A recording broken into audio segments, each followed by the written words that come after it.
Hello everyone, welcome to the Statera podcast. Today I'm joined by Dahi. Hello Dahi, how are you? Good, Adrian. How are you? I'm very well, thank you. Good. Well, like I said before, I'm not very well. I'm good.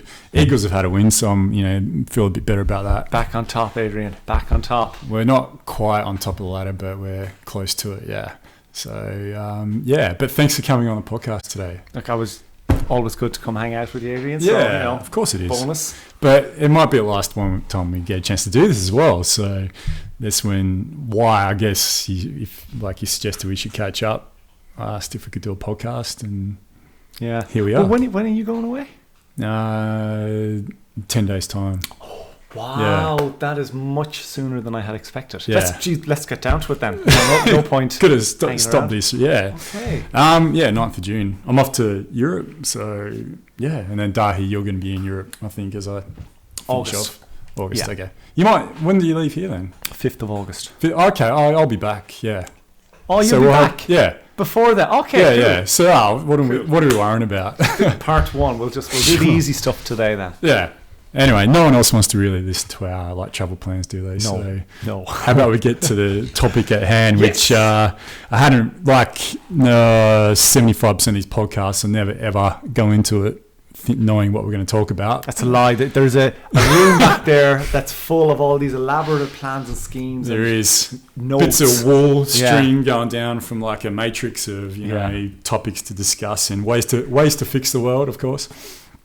Just joking, of course. But you suggested fairness. Yeah.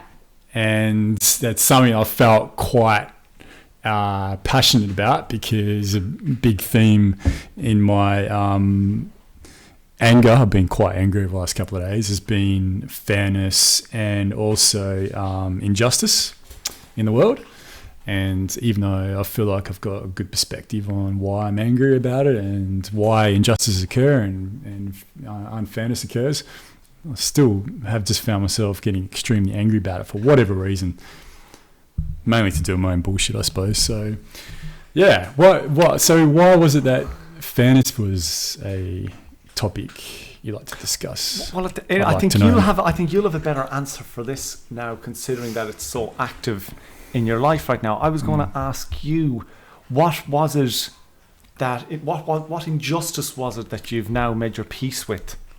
That wasn't fair. Yeah, I still don't think I've made peace with it. It's been an ongoing thing actually for the last few weeks, last couple of months. But it's really at the core of it is to do with, as you know, I'm sort of immersed a little bit in the healing work that's going on in around Perth, and there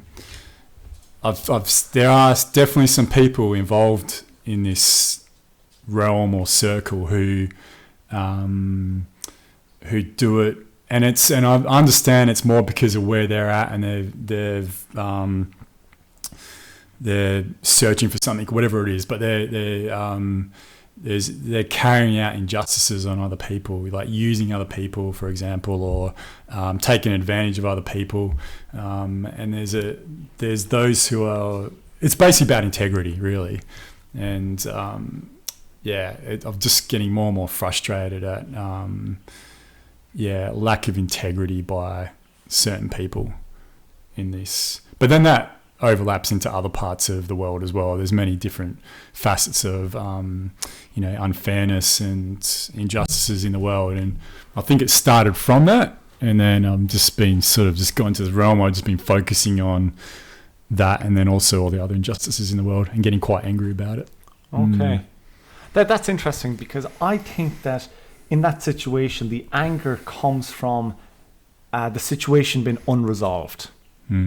And so whenever we have a situation that's unfair, that's unresolved, anger or some sort of emotion can build up. Once the situation becomes resolved, you can let it go. But I think coming back to, again, what is it about it that makes it either fair or unfair, and then resolved or unresolved?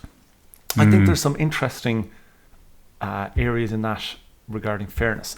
So to kind of circle back now on the question that you asked me, in light of the fact that it's of relevance to you right now, and that it's of relevance to a lot of people around the world who follow the beautiful game, which is under significant scrutiny.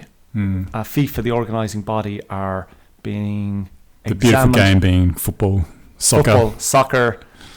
Yeah, that game. Yeah. And at the heart of that matter again lies fairness. And what is fair, what isn't fair, is it resolved, is it unresolved? And I think in the example with FIFA, there's I won't say it's obvious, but there's a perception among most people in the world that there is significant corruption and unfair behaviours going on in that organisation. Sure. And let's just quickly say to FIFA, for anyone who doesn't know, is the governing body of world football, world soccer. They pretty much just run the show, make like a lot of decisions, especially based on international matches and international events. And there's been a long time, there's been a lot of pointing towards alleged corruption within the system, within FIFA, and over the last few days, that's the Americans have sort of come through with maybe another country. Was it as well? Or was it just the Americans? In conjunction with Switzerland. Switzerland, that's right. To arrest certain members of the governing board of FIFA. But underlying that whole story is FIFA have been carrying on in this way for a significant amount of time to build that perception among people. But yet, and there's a lot of there's been a lot of anger and frustration among people in the lead up to this. But the question remains is, could that be resolved in some other way? And the answer is yes, in my opinion. And I think if we recognise that all of these unfair actions happen through our consent in one way or another, like anybody who is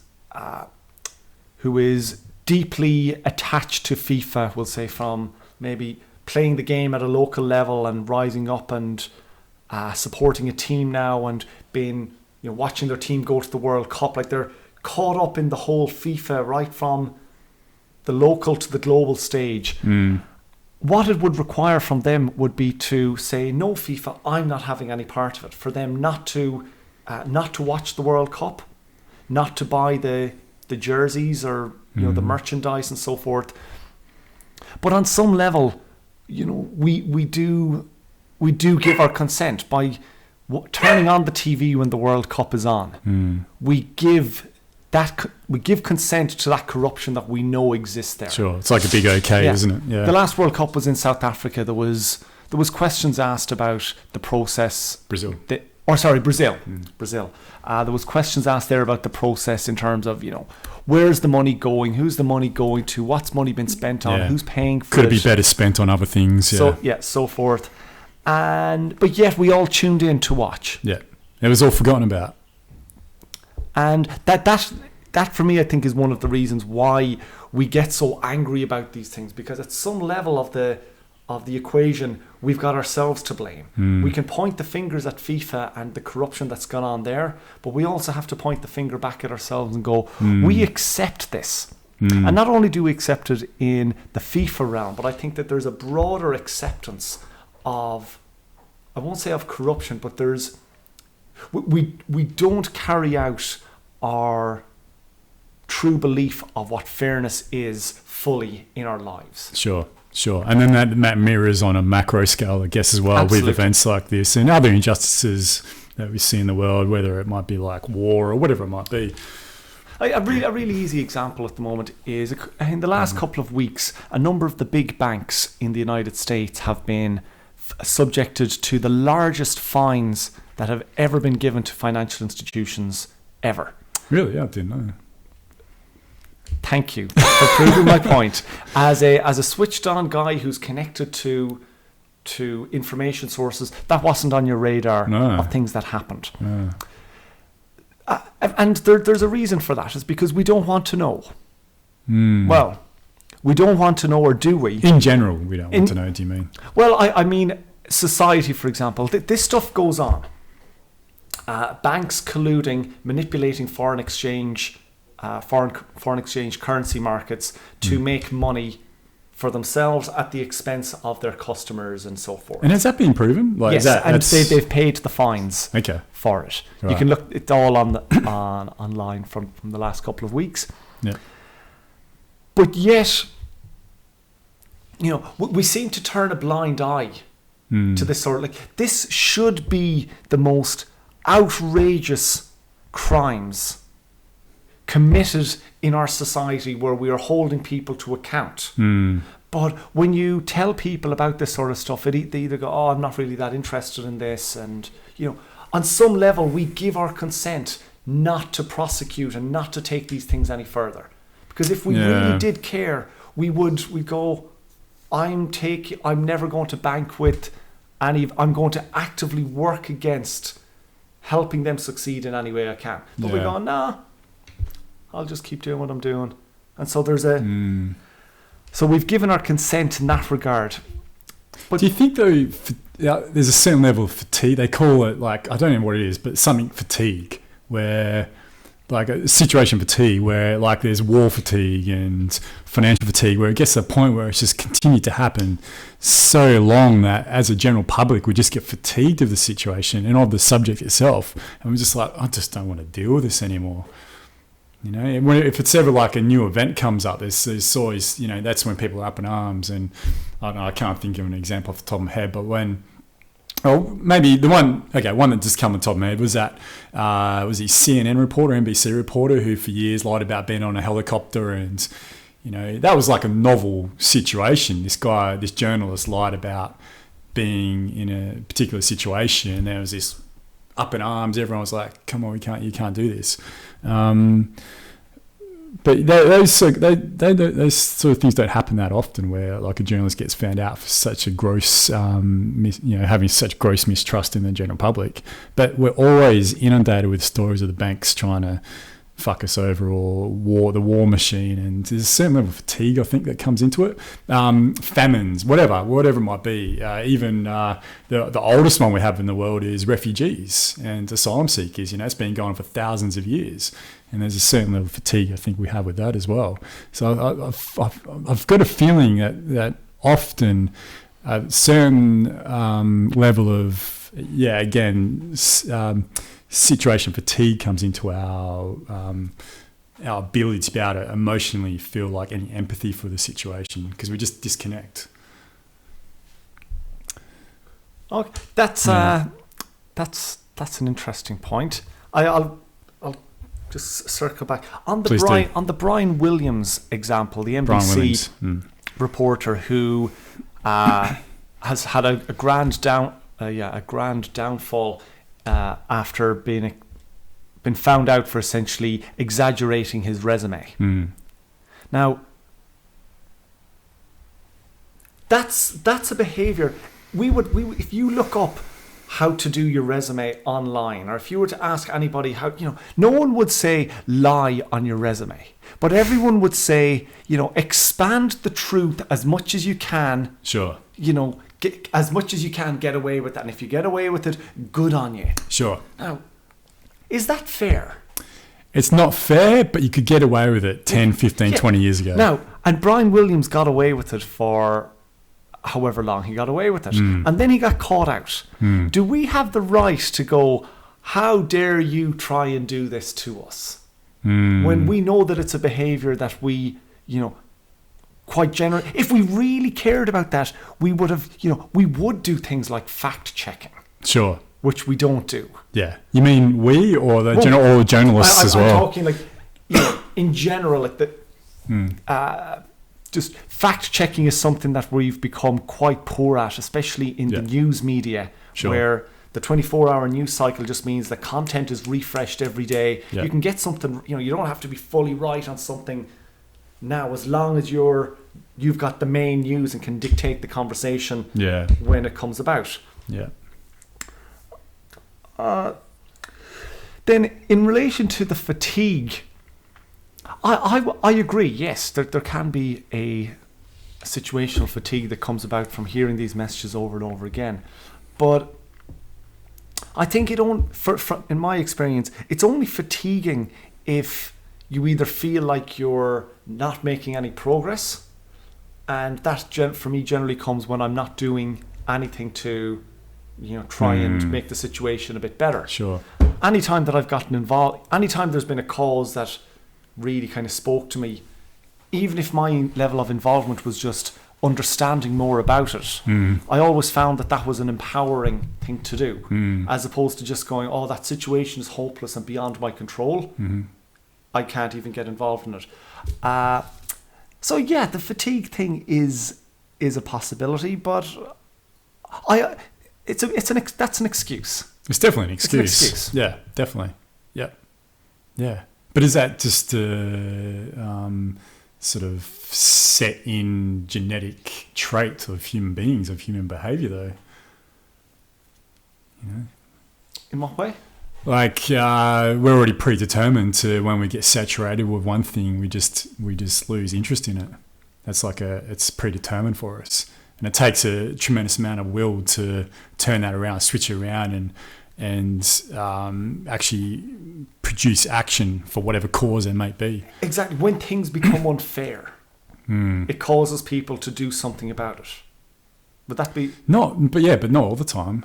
No, exactly, not all the time. Yeah. But when it starts to become unfair to them or to something or someone they can relate to. Yeah.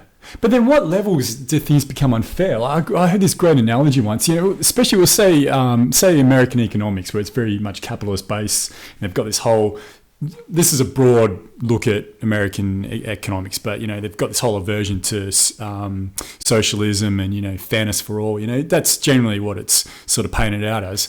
But when there's like a natural disaster or when there's something going on, everyone really it's like everyone pitches in and talks about how they're all helping each other out. But when it comes to helping out with fixing someone's house or supplying food or whatever it might be for those who are worse off than them, but when they look at it like like a macro scale, when it comes to economics, they don't have that same enthusiasm to help when it's someone who's grown up in a poverty-stricken area and they can't afford to have an operation or. So is that to me, that's more like a form of social conditioning rather than intrinsic who we are as a human being want to help our fellow man. Yeah. That's a big thing about unfairness that I find interesting. You're right. I think as a general rule, we are conditioned. I think there is actually psychological evidence to support this, to essentially support the aspirational ideologies of our species. So in voting, for example, we vote for people that represent our aspirational lifestyles. People vote against their own best interests, aspiring towards the interests of people who they want to be or who have convinced them they want to be. However, in bad situations, when we look at somebody who is in a situation worse off than us, we can quite easily relate to them. And when times are bad, we can go, yes, reach out a hand and help people who are in need. But when times are good, we tend to look forward and be looking upward. Sure. And kind of, yeah. But that just shows our place in the system, where are we completely devoted to the idea of helping those around us, or would we take decisions, for our own best interests if we thought that everyone was okay? I've got an example from recent times. There's a story in the news at the moment where there was a lotto syndicate over in the East Coast, where it's believed there were 16 people in the syndicate, and the person who used to buy the ticket has left their job, and there's strong suspicions that this person has won a 16.5 million lottery jackpot. I saw the headline, but yeah. And this person is denying it, I think, and these people are trying to, claim what they think is theirs. There's definitely something going on in this regard. Now, in this situation, in terms of what's fair, let's say, hypothetically speaking now, just in a hypothetical situation, that a person does the lottery regularly and they're in a workplace where they organize a syndicate and they pick maybe a couple of dollars every week off everyone, and they do a lottery ticket for the syndicate and they do a lottery ticket for themselves. And the person goes and does the tickets and the numbers, and they win the money with the ticket that they bought themselves. In that situation, is it fair for them to keep the money? Yeah, I know. That's a tricky one, isn't it? It really is. I was actually thinking about that day because I bought my old man it's his birthday. So I bought him a lotto and a card, and I bought myself a lotto at the same time. And I was like, how would I feel if I gave him the winning ticket? Like, I've got a choice between either this ticket or that ticket. How would I feel? And what would I do if, it's a bit different because that's a gift, but it is for someone else, just as a syndicate is really a part of a gift for a group of other people. Yeah, that's definitely an interesting one. And there's a lot of scenarios in this hypothetical as well. So you're the person in the job now, okay, who has done the lottery. Now, first scenario, you have two tickets, one that you bought with your own money, which is the winner, and the other one. What do you do in that situation? I don't know. I'd have to sleep on it or something. Okay. I'd hope I'd be as honest as possibly can. Say, listen, this is mine. Or to be really pragmatic about it, what people generally do is write on there, like, my ticket. Yeah. Well, that's what they should do. But they could always change that afterwards. And, it's such a complex. Okay, now, second scenario, the winning ticket is the syndicate's ticket, but there's no way to prove it. Right. But you know that it's the syndicate's ticket because you pay for the syndicate's ticket with all the $2 coins you get from people. Sure. And you buy your own with the $20 note. Yeah. So it's the syndicate's ticket. What do you do this time? I would hope, Dahi, that I'd be more than fine about sharing it and saying, yep, this is the syndicate ticket. This is for everyone. I'm pretty sure I would be. But there may be some circumstances or extenuating circumstances where I'd want to feel like I want to keep it, quit my job, and fuck off so no one found out. Yeah. Maybe. Now, I can't say. Now, in what you have to remember in this situation, all the other people in the syndicate, they all have jobs, they all have comfortable lifestyles. You deciding to take that money for yourself, you were the one who bought the ticket. You were the one who, went to all the effort all of the time. You're not even sure. Maybe this ticket was your actual ticket. It probably was. Maybe, yeah. Now, in that, we ask ourselves, what's fair? And is it fair for you to keep the ticket that you bought yourself with your own money separate from the syndicate? Is that fair? I'd say if it's fair. It is. It's fair. Now, the other way around, where it's the syndicate's money and not yours, is it fair then to pretend that that's not the case? Well, subjective look at it would be that it's not fair. Yeah. But is there arguments? Well, what we have is we don't have a way of holding that person to account. Sure. Like, I'm fairly certain that if it was you, Adrian, and if you made that decision knowing that it was the syndicate's winning ticket and you said, I'm going to switch it for my own gain, I think that I would know when we spoke, like by looking into your eyes sure. and really asking you and knowing how you carried yourself going forward on that day. Yeah. But if you don't you'd be able to sense the guilt in my energy. But if that person going forward has no obligation to interact with these other people. Yeah. Is there any reason why they wouldn't make that self-serving decision? They go, yeah, I mean, especially when there's $16.5 million or something. Said it'd be a bit different if it was $60. That was one on Division 5 or something. Division 4. Yeah, exactly. But and see, at what point does it get to? How much value does something have to have before someone really starts changing their values and what's fair and what's not? I think you must be able to you'd have to be able to quantify it. There must be a quantifiable amount, depending, of course, on what economy that person's in, and that brings in the corruption thing and all that, But that's really interesting there now, and I wonder, is it because we've used the lottery as an example? But when people ask the question, what would it take for you to compromise your morals or compromise your sense of fairness. We think of it in terms of money.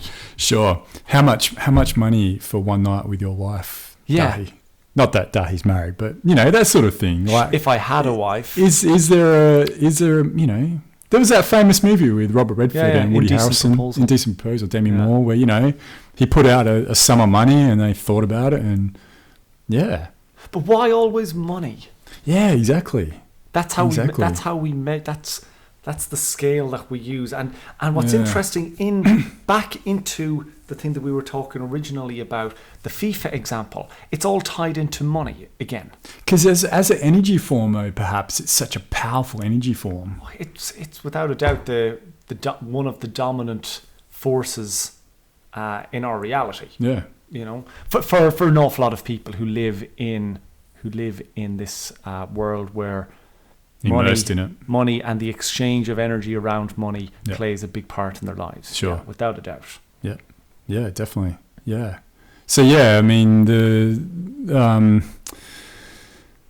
so that would have to vary depending on the groups of people or even the individuals. I would have thought, but it does, and I think that it's going back again to the stuff that we see in how people vote and voting for their aspirational lifestyles, or people who represent their aspirational lifestyles, that in often cases we've tolerated intolerable behavior from people simply because they're in an aspirational position or a position of power. Taking Roman Abramovich. Roman Abramovich is the owner of Chelsea Football Club. Of course, yeah. The Russian oligarch. So a guy who, by all reasonable accounts, would have what we could describe as a shady past in terms of the ethical kind of boundaries around his business dealerships. And there's lots written about it online and in books about it. Hello, if you're watching. I think you're a great bloke too, by the way. Yeah, but don't care what Dahi says. And again, but this is a great example in that Roman Abramovich is not, he's not held to account by anything other than the court of public opinion. Yeah, and the court of public opinion is impotent to prosecute because we all buy into the fact that everyone would want to be the owner of Chelsea Football Club. Yeah, definitely. Yeah. Everyone watches the football. Yeah. They see the good side of his wealth, of that energy that he has. Yeah. And it's like, if we really were a society concerned about fairness, we wouldn't tolerate this stuff. No, we wouldn't, would we? We wouldn't. No. And that's not to say it's just as simple as we're all just going to decide tomorrow that we're not going to tolerate that Roman Abramovich can own a football club without proper investigation into his integrity standards. But it involves how we carry ourselves on a daily basis. Like, a good example is if you have a car and you're trying to sell it to someone, what sort of price do you try to get for it? The best price possible. The best price possible. And if you get someone walking in the gate who's a mug, and if you can sell your car to them for more than it's worth, do you do that? Oh, do people do that? People do that. Yeah. And we reward people for doing that. We go, well done. Like, you gotta.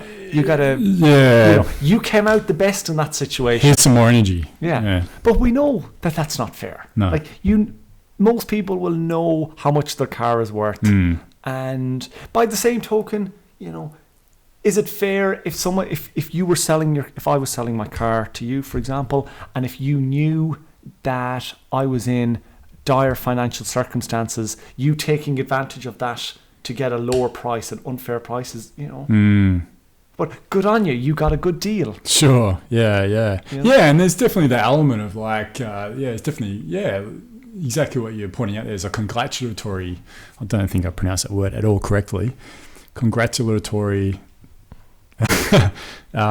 perspective on that from other people, like people they're surrounded by. It's like, oh, well done, you made a few more kids, whether it's a house or whatever it might be. Exactly, housing, because we reward these behaviours. Yeah, for the finance system is like the prime example. And so those who work in it. If that sort of stuff, if you're being rewarded on a local level for taking advantage in the taking advantage of the competition. How different is that from someone at the highest level of professional sporting competition taking advantage of the situation? Yeah, it's not at all, is it? Yeah. But the difference is you have a mass population that but really hold on to that element which is in FIFA's example is football. Like, it's a massive part of a lot of people's lives is football, soccer. And so they're much more, a lot of their happiness is invested in the game of football. And we were talking about this a little bit before as well. The West Coast Eagles game was on when Day come around, and like I get quite invested in the football because I love watching it and sort of just enjoy it. And I don't really care about what goes on in the administrative side of things. I don't care about the financial aspect. It seems like when a game starts, it's all about what's happening. It's really about being in the present moment with it, and everything else gets put aside. So even if the Brazil World Cup, for example, was like an absolute prime example. I don't think ever in the history of World Cups we'd seen so much protest and so much so even animosity in the lead up to the Brazil, the Brazil Cup, because Brazil is obviously quite a poor nation. There was a lot of people discussing the fact that all this money was being generated into building new stadiums when there's people living in favelas and in poverty, and education and health is a real problem there. But as soon as the World Cup started, just all got forgotten about. It really did. And I can understand why. Like, as a sports fan, I can really understand why it got forgotten about, because most sports fans don't care. All they care about is what happens when the whistle or the siren first blows, and they get to show some sort of emotion or invested interest into what happens in a certain sporting game. And even if they have cared about the elements of play, like even if they did care about the other social factors in and around the World Cup itself, that gets forgotten about. It really does. And I'm not saying it's a good trait to have as human species. It's probably not. But that's what happens. And but there is a part of me that thinks that's sort of a good thing as well. I mean, that's the one thing to be said about sport and it's often quoted that it's a period of time when people can forget about what else is going on in the world. They can forget about their struggles at home or what's happening with the environment or war, whatever it is. And for 40 minutes or however long, 90 minutes for a football game, all that gets forgotten about. It's like a shot of heroin or something. Yeah, you know what I mean? I know what you're saying. So of course we're not interested in it enough, because it's like it's our sport's like our heroin. Yeah, I know. And look, it's an addiction. Heroin can be, from what I've heard, is a very good, a very enjoyable high. Yeah. But exactly. It comes back to the point that we are part of this. We have accepted this. These situations are fair or unfair because it is a reflection of where we are. And all of this stuff. And what we hold as value. Yeah. And but what I find interesting in the FIFA situation recently is I think that this FIFA situation has the potential to be a serious catalyst to show people on a grand scale that not only do we not tolerate corruption, but we will eliminate it. Sure. And it can be eliminated.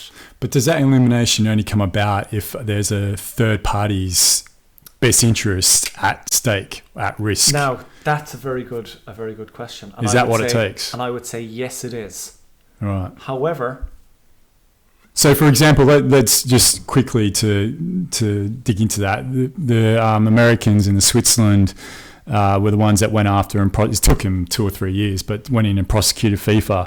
But a lot of it's come about, a reason why they possibly could have done it is because there was financial benefit to them to do so.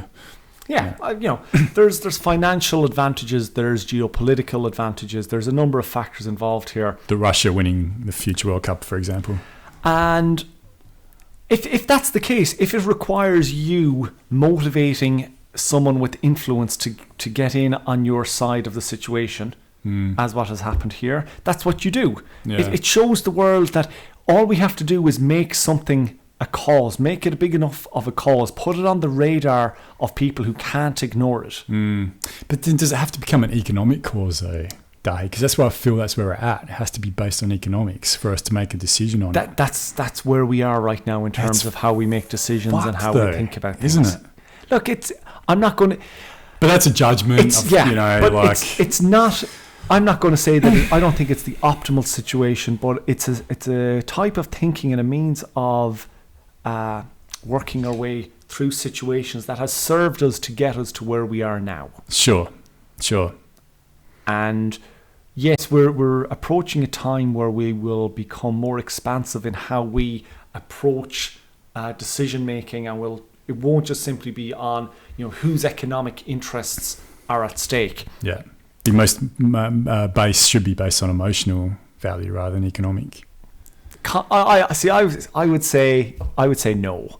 I would go economic value should be taken into account. I would say, well, as it is now. Oh no, but is a desired outcome for it to be based on emotional. No. It should be. The outcome should be balanced. Okay, sure. Yeah, across, good point. No matter what measuring lever you want to introduce, whether it's emotional, spiritual, psychological, societal, environmental, economical, balanced. Sure. So it was interesting. I hardly ever watch TV, and for some reason, always pick up little interesting bits when I do. But especially the fucking news. There's the gay marriage thing has come up as popped its head up again since Your Amazing Country did something fairly spectacular and voted in by referendum the right for gay people to marry, which is fantastic. And so, of course, certain politicians in Australia were like, let's get on board this little fucking beauty and try and ride it home. And Abbott, as like just a real testament to what we were just talking about, he said, you know, I can understand for a lot of Australians this is an issue that, you know, has a lot of meaning. And his very next sentence was, but I want to make sure that small businesses, you know, he turned into like economics thing, like about how our happiness is based on economics.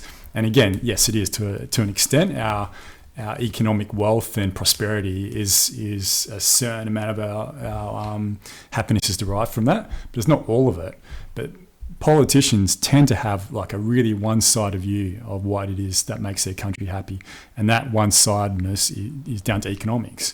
I mean, if you were to, it will happen in Australia when it does occur that gay marriage is legalised. It would be a massive thing for Australia. It really will. It will be a massive thing for people's happiness to at least have the right to marry, which would do untold good. You know, get rid of a form of discrimination right there and then. But we can't we can't quantify it. That's a really qualitative occurrence to happen. You know, and it doesn't. You can't. Give statistics, and you can't do polls on qualitative experiences, only on quantitative, which economic tends to fit into. You know, you're right. We do need a balance, though. Yeah, we do need a balance, without a doubt. Yeah, but there are economic benefits that can be measured from such a decision. Well, yeah, in New York City, they saw a study where there was a certain percentage increase in tourism into New York City after they introduced gay marriage. Yeah. Or New York State, I should say. Yeah. And it's creating, it is going to spur a mini boom. It's going to open up a whole new market for wedding planners and event planners and hospitality businesses. Yeah. And that's a benefit that we can easily quantify and measure. And given the way that we currently measure things, we want them to have a positive economic outcome. There's one that has a positive economic outcome. From an economic perspective alone, it's a good idea. So do the politicians understand that, or are they just dumb? Or they do understand it, but they're worried about the the majority out there who are perhaps against gay marriage and losing their seat for the next election? That's a leading question because I know what you probably think the answer is. My thinking on this is that a lot of politicians are more focused on retaining votes than they necessarily are on doing the best thing that needs to be done. Sure. And that's a widely held view by most people now. I understand that. Yeah, definitely. And that's what we're seeing here. Like in this country, and same Ireland as well. Like Ireland was a predominantly Catholic country where up until the 90s, it was actually against the law for homosexuals to be essentially, in each other's company in an intimate way. Really? Against the law. Okay. Very conservative country. That's the law. It's but the church. The church had an enormous influence in Ireland in defining what the social and moral fabric of the nation was. But in recent times, the church's brand has dropped an awful lot, and people are when left to their own devices. One of the things I believe is that people are essentially good, and when you remove the negative messaging that would have come from the church and those kind of segments of society, and when people are just left to observe based on their own experiences what's the right thing to do, we can see that they start to make what I would consider to be selecting the best outcome in those situations. Sure. But it takes that institution to be sort of moved aside for that to occur. And the older people or the more conservative people, some will come to accept the decision. Some will go to their graves opposing it. Yeah, but they'll be in the minority by then, so that's hence the decision being made. Most likely they will. But that's something that we have to come to terms with in our own lives, is that there will always be something outside of us that we're not fully up. Like we're going to hold on to something, usually an idea or a belief, that we can't allow that to be integrated into part of us. And we just have to take those lessons from those people who are, I feel bad. I felt bad for people who were subjected to a lot of negative messages from people in Ireland over the marriage equality referendum. It was a case of, if you're voting yes, if you're on the side of marriage equality, you're an enlightened person with an expanded worldview who's on the right side of history. If you were someone in the no camp, you were wrong, you were ignorant, and unfortunately, due to the way that we set things up, the debates and the messaging and the sentiments around it become hostile and very kind of abrasive quite fast. Definitely. Yeah. And I think what's really interesting, what should be taken from this, especially from people in the majority, is take this as an opportunity to understand, why would people think this way? Like, what is it that they're identifying with? How is it now that we can transition them into the world that we've chosen together to create? Sure. And it's often not by yelling at them and abusing them and calling them names. Absolutely not. Because that's the easiest way to be able to do it. Something that I like in the run up to the referendum, there was a lot of social media campaigns, and I saw a lot on Facebook, people saying, if you're going to vote no in this referendum, remove me as a friend because I don't want to talk. You're not the sort of person that I want to talk to anymore. And I would say, that's a short-sighted view. I think that's exactly the sort of person that you should be talking to. Yeah. Because they're the people. If you're connected with them in some way on Facebook, there's some friendship base there. If the friendship's worth anything to you, it's worth you spending your time and energy with people, sharing your experiences with them to try and broaden their understanding of things. Especially a close friend, though, as well. Especially with things like this that are so close to people's hearts, and that people who feel that strongly that they would cut off one of their friends, they feel that strongly that they'd cut off one of their friends. Surely you can feel that strongly so much that you would want to share and spend more time with one of these people and help them understand what you've come to understand. But there's a part of me that feels that that's okay though as well. You know, friends come and go. Like we very rarely hold on to the same friends for a long period of time, especially these days. What it's sort of, that's, I definitely understand what you're saying, and you know, and as far as I think there should be like a natural don't know what the word is, like fruition, or like there should be a natural means by which friends come and go, and to do it based on ideology I don't find like a great one at all, to like base who your friends are on a certain ideology. But perhaps that's okay as well. Look, it's not the best outcome, but yeah, I'm not going to say that I think that it's the wrong. If you don't want to be friends with that person, don't be friends with them. But I say, the point that I'm making is that there is more of an opportunity for you to learn from them than there is for you to just cut them out of your life. Sure. As you mentioned earlier on, there was something that happened to you in the last couple of days that you kind of reacted with, got you angry about something, and in that there's a lesson for you to kind of learn about yourself. The best teacher. Yeah. So I'm not going to say I understand why people are angry with those other people on Facebook who were like voting no, you know, but you know, you're not going to agree with everyone. Not everyone's going to love you, and ultimately, coming back to what we often talk about, which is creating positive change in the world, you know, you have to win over people. You can't just change your reality and change our society by only focusing on the people who agree with you. Yeah, exactly. Yeah, definitely. You know, as you're discussing that, like it really sort of reminds me of when I started university 3 years ago. I thought I'd look at like you know, I was going through this whole process where I started going to a couple of socialist meetings, right? Who were very like, let's talk about progressives and their understanding what's fair or not, but like certain, like let's say hardline progressives, especially, which the socialist far left tend to be. And you know, I admit, I went to a couple of meetings and I was sort of getting caught up in it. I was like, yeah, it's like that whole team, like rah, let's go get the other team. And coming from that sort of background where, you know, playing sport and all that, was always like my team versus yours, and you know.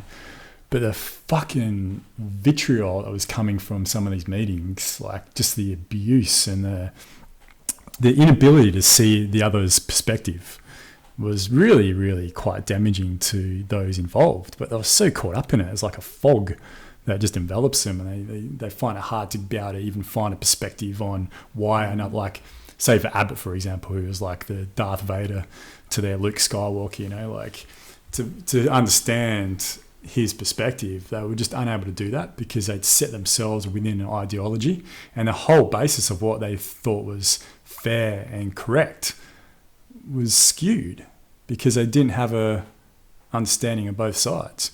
And personally, that was just a massive lesson for me about ideologies, especially, but then also to be able to like make sure that any time I experience something, feel something, think something, is take myself outside of it, even subjectively take myself outside of my own understanding of it and have a look at it. And I don't think we do that enough, Dahi, on a social level. I agree. We set ourselves up in echo chambers. Exactly. Where we surround ourselves with people who agree with us and tell us what it is we want to hear. And if they don't agree with us, we shut them off, just like we cull them on Facebook. And you're right. Again, it's not wrong.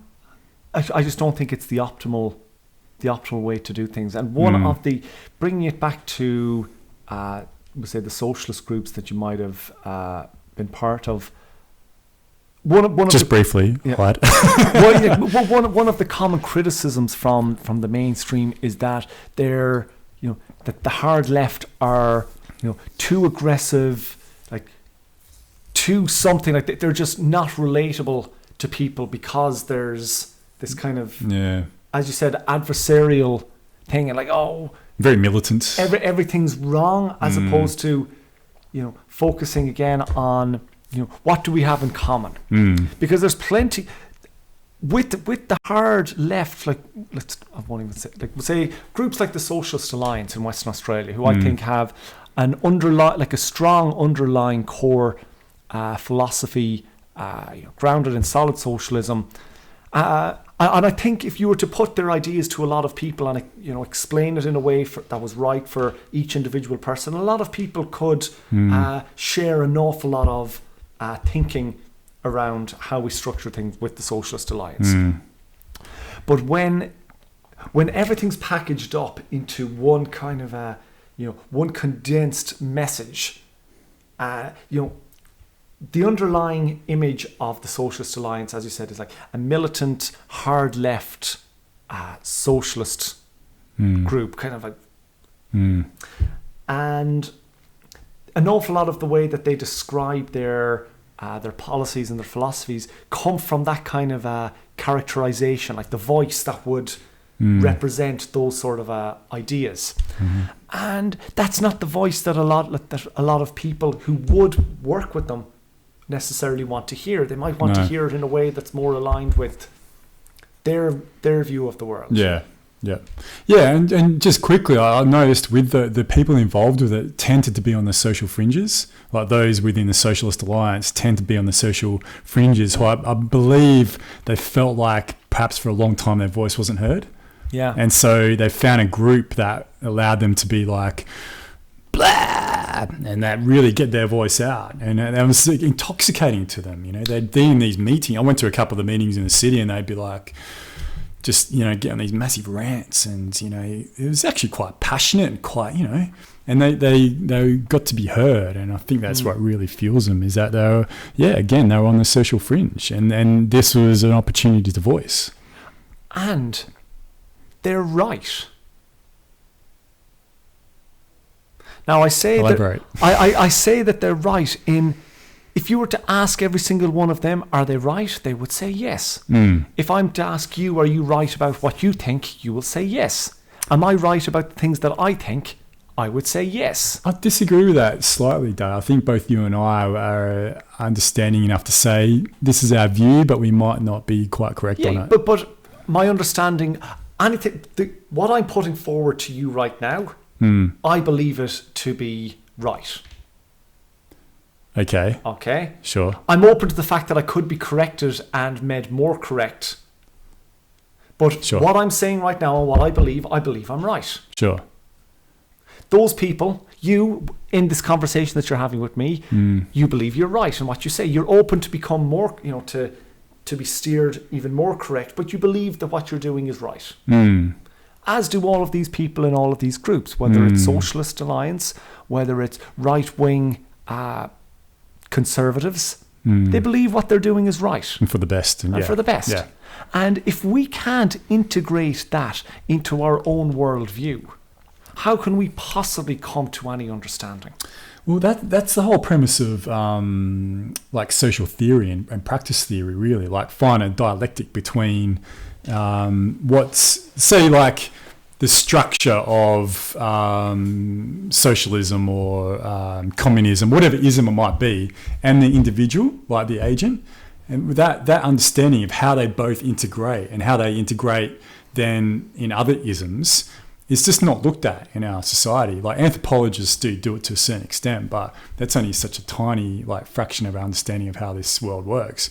So I agree. Like there's not enough attention is paid towards the commonalities and the similarities between us all. Again, that dialectic nature of what goes with what and what works with what. We're much more focused on the differences. Why is that, Dahi? Good question. I need to take a piss. Do you really? Yeah, I do. Oh, no. Yeah, okay. so... Shall I keep... Well, we're at 55 minutes. Yeah, do you want to keep going? I can fill in for a minute or so. Can you... You don't pause it? No, I've never paused a podcast ever. Oh, really? You go. No, you go. Okay. You have to make sure piss on the side of the bowl, though, because if you piss directly into water, it'll be too noisy. And then, you don't want that to go over the interwebs. Actually, instead of doing a rant for a couple of minutes, I'm going to get a special guest is going to come up on the podcast.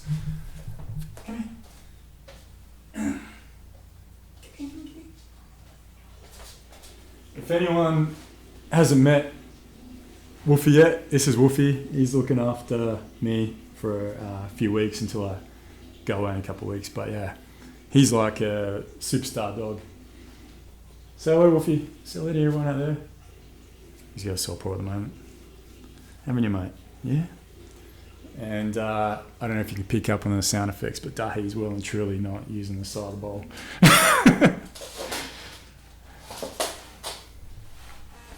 I should get my flute out. I could play my flute.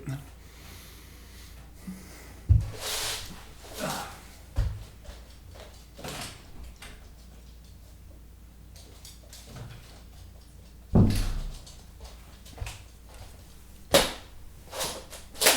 right. If you haven't turned off the podcast now, you're in for a treat.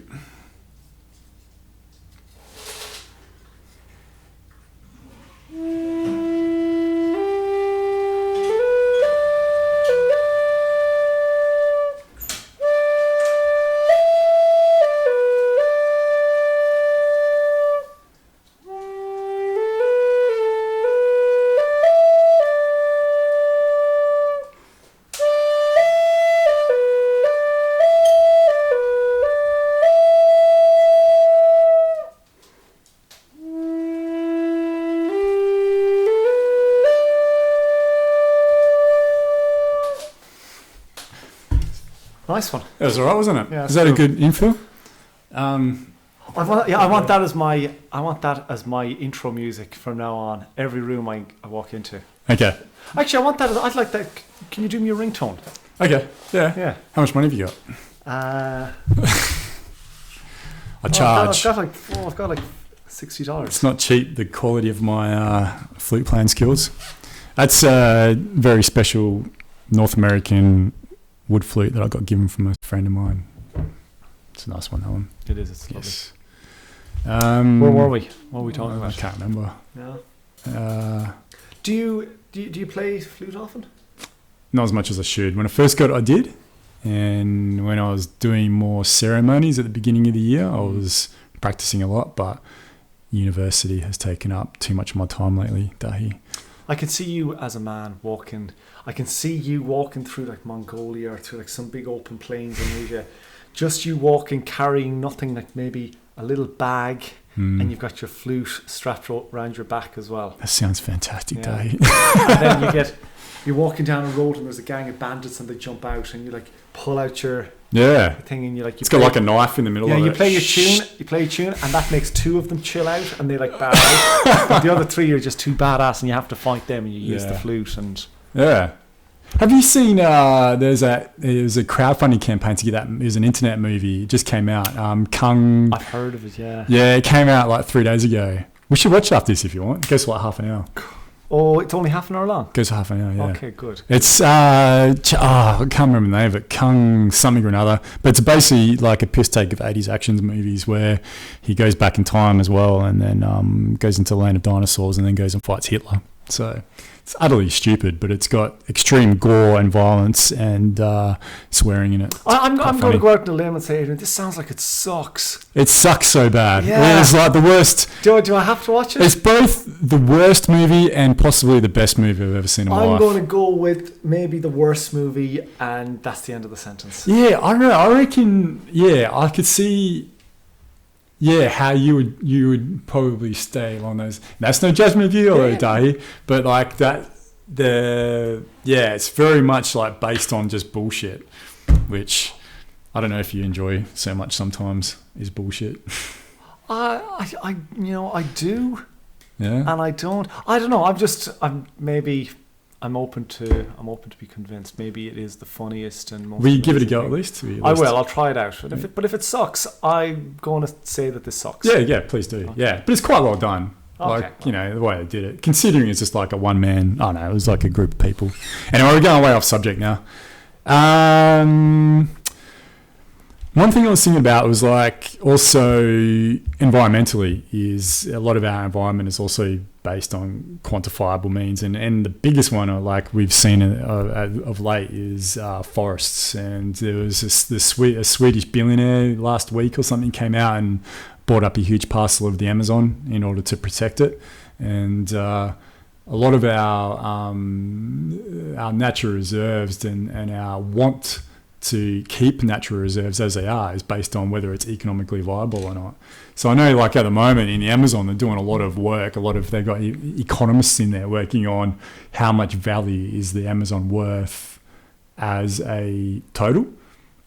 The problem is we live in a society that's based on like the bottom line for each financial year.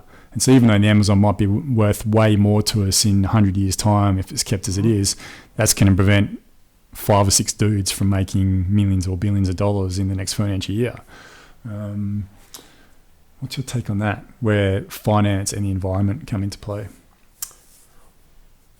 Us in Australia, we're right in the heart of this debate.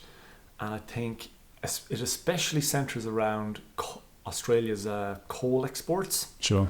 Where we make an awful lot of money selling coal overseas to China and Japan and essentially to Asia. And that money that we spend on this coal, or that we receive for this coal, goes towards our federal and state tax budgets, and an awful lot of the money that we depend on for our basic services in our society come from these industries. And we're absolutely wrapped up in that regard. Sure.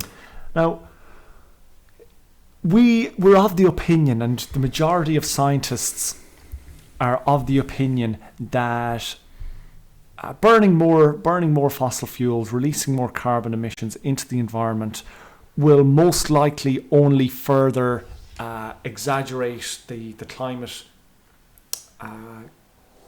patterns that we're seeing at the moment, and that it's in our best interest long term to leave these fuels in the ground.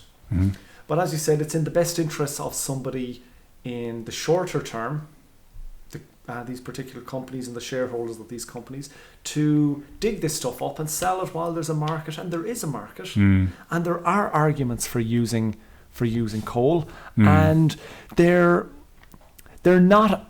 We can't just say because we don't agree with it that it's wrong. No, and because also there are arguments for doing that as well, for the infrastructure that can get built by using infrastructure that can sustain us for the next however long period of time. Yeah, that supposedly, if carried out by intelligent, emotionally evolved people, should benefit us all, but it doesn't seem to be the case. That's the problem. Now, again, tying back to the question that we had, the themes we were talking about at the very beginning, in these examples where we have companies selling coal internationally, making large profits and paying taxes to Australia,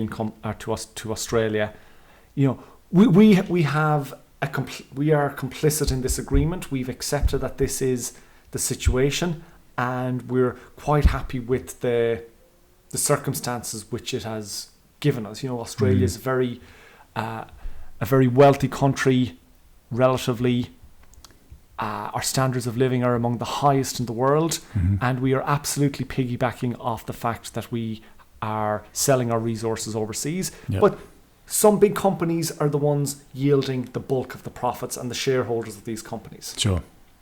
Now, if, however, you or I were in a position where we were the owners of these companies, or we were massive shareholders where we were making large amounts of money, would we want... So as an example, let's pretend you now become the owner of a coal mine that's selling hundreds of millions of dollars of coal every year. Would you want that to stop? Probably not. Probably not. Would the average person, if they were put into the situation of that coal owner, that person who could make that decision, where it affects their pocket, would they say leave the coal? How many would say leave the coal in the ground? Yeah, not many, I would have thought. Not many? I would say certainly not a majority of people. Sure. And until we have a majority of people in our society who we know that in that situation would make a decision like that, we can't expect it to change on the macro level, can we? No, not at all. No. And so I find stuff like that interesting, especially at times like now where the debate has been had about how we manage our iron ore resources and the royalty situation with the state government and federal taxes. And which has been ongoing, really, like for the last 10 years, ever since this boom is it has in and out of the headlines. It's when things were good, nobody was asking questions about how it all works. Everyone was. No, they were though. That's when the mining tax, was. Yeah, and the mining tax was swept aside. Yeah, like the public. I'm talking about the general public here. The general public weren't up in arms about the mining tax being removed. No, because it's such an amazing propaganda campaign. There was a number of people who were very strongly supporting the mining tax and were very, very strongly opposed to the removal of the mining tax. But by no means were they in the majority. Sure. And that's, again, this is kind of the thing that I've been getting at all of this last hour while we're talking, that all of these things about what's fair and what's not fair and what's the right thing to do and what's not, it's all connected on the macro level down to the micro level. Yep. And we have to recognise the part that we play in all of this. Sure. And if anything, the part that we play is the biggest part in it because it's the only part we can play. Yeah, I know, exactly. It's so very true what you're saying, Dahi, but there's this level of hopelessness and apathy, I believe, that comes from the majority because of not being involved. The reason, yes, there was less people that were for the mining tax, and there was a less percentage of the population. But that percentage of populations were the ones with the wealth, with the power to actually be able to affect change and pay for lobbyists and things like that. And I think from the rest of the people, there was just this level of and that's what you're saying. I know it was just it's this apathy that we have. Again, maybe we used the word fatigue before. Like we're just like, ugh. God, like I'm not going to let you away with fatigue in this example because it's more apathy due to how fortunate we are. Yeah, I agree. Yeah, fatigue wasn't part of that. No. And so, now in light, the same mining companies and others were brought up in front of a Senate committee about their tax affairs recently. The central theme around this was that there was companies based in Australia, global multinationals that were doing business in Australia but not paying tax on that money in Australia, moving the profits overseas and paying tax at a lower rate. In Singapore. Yeah. Now, those companies were doing exactly what it is they're allowed to do under the law. Definitely. That's what it is that we were doing. It was legal, yeah. And that's what, if you were to ask most people, do when you're paying your taxes, do you think, I've had a good year, I'm going to pay an extra $100? Or are you kind of going, when am I going to get my tax refund? Sure. Yeah. And so, again, behaviours at the micro level and behaviours at the macro level, not that different until every single one of us, or a majority of us, or more of us, resolve personally to, carry out our lives in a way that is fully aligned with what we believe to be fair. Yeah. Don't worry about what's happening in circumstances that you can't control. Sure. But that's grossly unfair where international that's my perspective on it. It's unfair. There's a level of unfairness there when international companies come in and don't pay taxes within this country. There's an unfairness there, I believe, and whatever with that. But what's the point I'm trying to get at here? There's also but that's different to if that's happening within Australia. There's an argument that especially for paying taxes as well, that revenue that's raised from taxes going towards a group of people, the government, who generally don't know what the fuck they're doing with that money, could be argued. And have been shown to have a record of mismanagement and who voted for them. Yeah, I know. But what alternatives do we have generally? Because the type of people who would be better to manage that type of money aren't the ones who want to be politicians. Well, so we don't have. It's almost like we don't have an alternative within this current structure. In this current paradigm, yes, you're right. We're most likely not attracting the best candidates into political life. And that's the argument, yeah. Well, again, what has politics become? What do we associate with politics? We associate, corruption, dirty deals, unethical behavior, people who get into it for the right reasons but end up, getting chewed up by the system. Sure. All of this is what we expect from it, and this is how it behaves. Yeah. I would say, what can we do? I always bring it back to personal responsibility. Mm-hmm. Mm-hmm. If you're doing everything you can do to affect the changes that you want to see in the world, that's all you can do. Mm. That's it. Mm. That's all you can do. Yeah. And that's all you should be, it's nice to be able to, to think about other people and other situations, but quite often it's out of your control. Do what you can do. Yeah. And I think what happens is, you say there's sometimes a sense of helplessness or hopelessness that, you're just one person in a system that's so caught up. But it takes a lot of people doing this at the same time for any change to be effected. Sure. And what's the only way to get a lot of people to do something? It's if it requires all of these people to do it. Right. And an individual basis. And if there's one thing that you can do, is you can ensure that you are the one of the people who is doing it. Yeah. And you can, in that role, encourage other people to do it, but you have to be doing it. Yeah. Whatever it is that you want to see. And so whether it comes to how we pay our taxes, or whether it comes to how we treat our resources, how we use our water, how we interact with our friends, how we do deals, how we sell things, how we buy things, everything that we experience in our society and our reality is a reflection of who we are individually and collectively. Mm-hmm, mm-hmm. Yeah, and that's true, and it makes you think of a quote I've heard a couple of times, and I have the potential to absolutely butcher this when I say it, but like, our happiness can be determined by understanding and being okay with things that we can't change. Oh, that's the second part of it. See, I butchered it already, but like, wisdom enough to go after the things that we can change, and then be at peace with the things that we can't change. Yeah. So that's really just at an individual level, and I think what I assume you're getting at is that it really does start from just the individual, and then like a community grassroots type effort that then multiplies and grows and links in and then creates an overall change. But to try and do it straight at the top, it just doesn't generally work.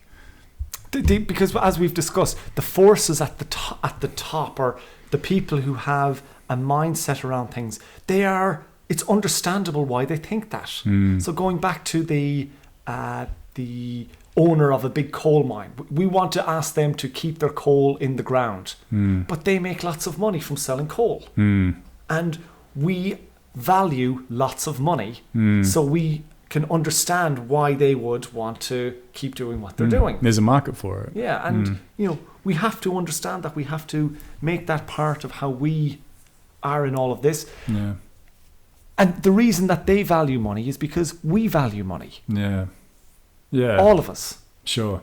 And all of these things, they don't happen overnight, but they do happen, they do change. More people are getting switched on to, these causes, relating to the environment, and things are relating to the bigger picture and the grander social good.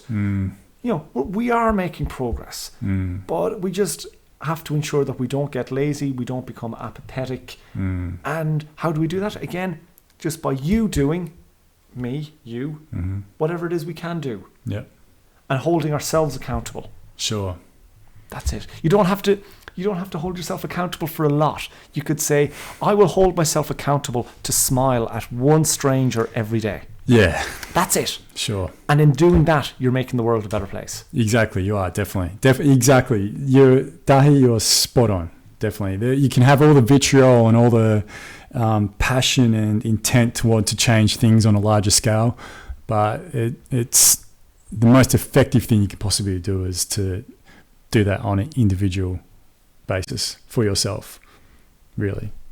And to go to like a really woo-woo level, like if everyone's a center of their own universe, you really are creating that universe for yourself. Nothing else really matters. Like you smile at that one person each day. that person is automatically going to be happier, you'd assume anyway. And to you, then your happiness is, really relative in that universal structure that you've made, compared to if you're in a shitty mood and you see someone else and you're like, it really starts on an individual basis. It really does. Yeah. It's a simple thing, but sometimes it's the hardest thing as well. As above, so below. That's true. That's very true. As above, so below. Yeah. As below, so above. And these things are connected. And I feel lucky. I feel very lucky for the life that I live. I'm very positive. I'm, by the nature of, my life circumstances, where I've been very fortunate, it's very easy for me to maintain a positive outlook on things. You're born into a certain situation. Yeah. And, I always say everyone has their own hardships and stuff that they have to deal with. Yeah. But by and large, I've been extremely lucky and fortunate. And so... But you've worked hard as well, which I'm sure you acknowledge. As we all do. But I recognise that in drastic circumstances, it can be really difficult to make that choice that you accept responsibility for the outcome of your own life and your own circumstances. Like, that can be a really painful and difficult thing to accept. It's a responsibility, isn't it? Yeah. But ultimately, until you accept that, how can you ever be sure that you will make progress? Because until you accept that you're responsible for it on the grandest level, but that it starts on the personal level, how can you ever think that your life will get any better if it's not that? It means you're dependent on the good fortune of the gods or someone else, a benevolent dictator or influencer in your life. Yeah, and I agree with you though, Dahi. We are starting to understand that more and more. More of us are starting to understand that really just come down to personal responsibility and really just sorting our own shit out, really. And that's big time. We don't have to worry, again, like in ancient times, like you said about a god or a deity or something that was separate from us. It really is about us, and we're really starting to understand that now, which gives me optimism for the future. Are you optimistic, Dahi? Adrian, if anything, I'm too optimistic.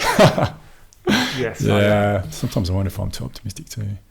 I think that's why sometimes, like when I have occurrences over the last 2 days, when I get quite angry and pessimistic about things, not like it hits me more because I am quite optimistic most of the time. And when I do feel it's basically just me feeling let down, having this feeling of let down, I get quite angry.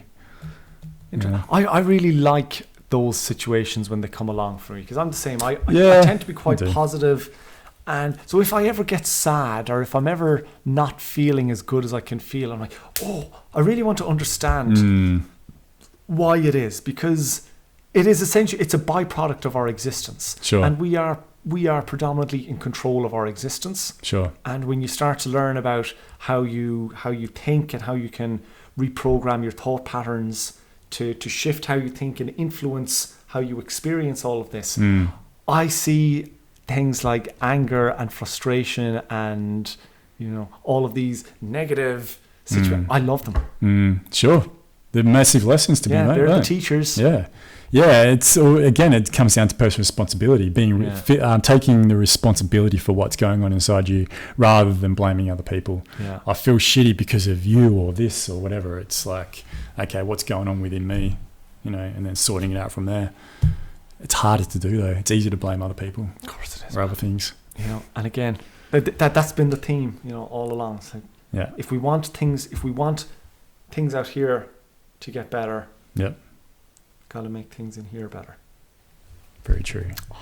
And very good way to wrap up the podcast, Dahi.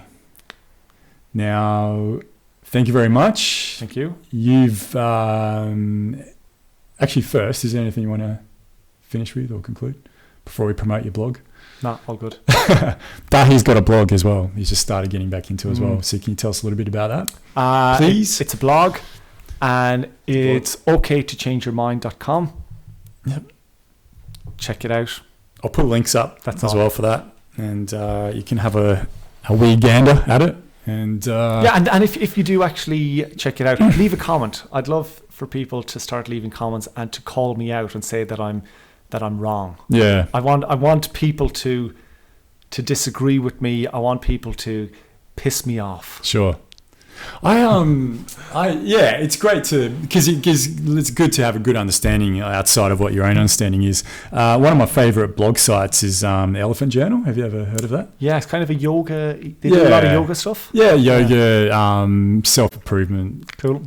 Meditation, all that sort of stuff.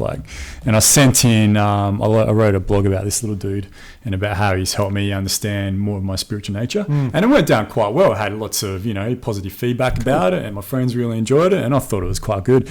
So I sent it in to them to see if they'd what they thought of it and if they'd post it. And I got a reply back saying they were just very, very critical of it, put it that way.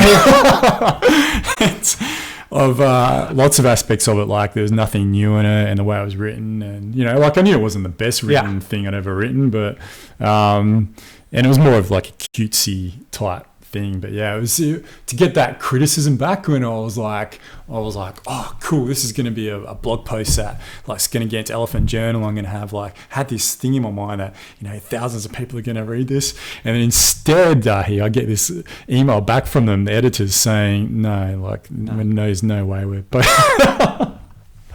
That's awesome. Talk about finding humility in it.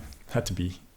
But again, no doubt that's going to make the next thing that you write a little bit better. It is good to get that feedback. And they were amazing. They said, look at this, look at that, and get back to us with it, cool. And look at the introduction and all that sort of stuff. So I don't know if I will or not, but if I feel motivated to, I might change it around a little bit and have a go. Yeah, I mean, hey, listen, I'm studying coming towards the end of it, I'm studying a degree in landscape architecture, and if there's any degree where you have to be okay with criticism, it's that, because our supervisors, our lecturers really like to get stuck into us about our designs, which is such a personal thing, anything creative, whether it's writing, anything artistic, so much of you goes into it. And then when someone comes along and says that's not good enough, you might as well say you're not good enough. So you need to be able to detach from that and understand, okay, it's not actually me they're feeling that way about, it's just what I've expunged. And where did that come from anyway? Where does he imagine, where does my creativity come from? Is it even mine? Is it it's understanding that is also a valuable lesson. That's good. That'll be an interesting topic for another time. Maybe on the short few days we have overlap when I come back from, we can talk about creativity, criticism, intrinsic nature of it all. All right, cool. We'll finish up. Awesome. All right. Thank you very much, everyone. Go to itsokaytochangeyourmind.com to have a look at some really cool readings about different subjects and things we've spoken about, Dahi, on this podcast. And again, thank you very much, Dahi, for being on it. It's always a pleasure. Thank you. And until next time, we'll see you later. Take care.